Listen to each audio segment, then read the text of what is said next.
ही नहीं, उसका है योग। उस योग का अनुभव करना योगाभ्यास कहलाता है। हम योगाभ्यास का मतलब है आसन, यम नियम आसन, प्राणायाम, ये समाधि इत्यादि, ये तो अभ्यास हमारे अहंकार की कृतियां हैं।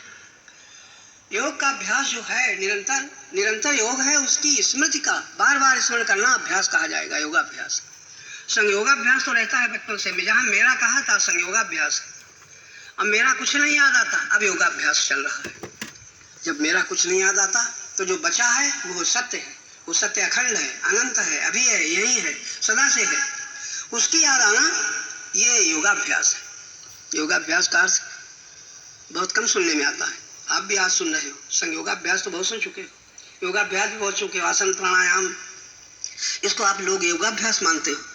परमात्मा के निरंतर मिलन की अनुभूति की याद आना योगाभ्यास है, या सत्य कहो या परमात्मा कहो, उसकी स्मृति बनी रहे, ये योगाभ्यास है। स्मृति रहती है संयोग की, योग की नहीं रहती। जो मिला है उसी की स्मृति रहती है, छूटा है उसी की स्मृति रहती है। संयोग वियोग की स्मृति रहती है, योग की स्मृति रहती ही नहीं।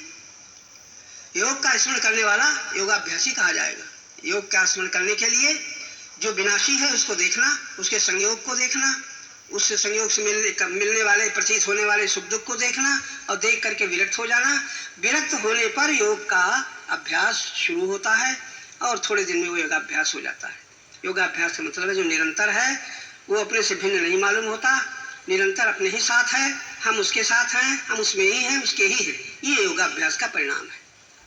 ऐसा योगाभ्यासी परमानंद को प्राप्त होता है, संयोगाभ्यासी सुख को प्राप्त होता है। सुख उसे कहते हैं जो मिलता है छूट जाता है, मिलता है छूट जाता है, वो सुख है। अब आनंद उसे कहते हैं ना आता है ना जाता है, ज्यों का त्यों रहता है। उसका संबंध शांति से है, सत्य से है, और सत्य अखंड है, अनंत है, अभी है, यही है, सदा से है, सदा रहेगा। उसको जो जान लेता है, और जान लेने के बाद उसकी स्मृति जो रखता है, इसलिए भगवान गीता में कही ओमांग स्मृति नित्यशा, जो निरंतर मेरा स्मरण करता है, तस्याम सुलभा पार्थ, उसको मैं सत्य रूप में सुलभ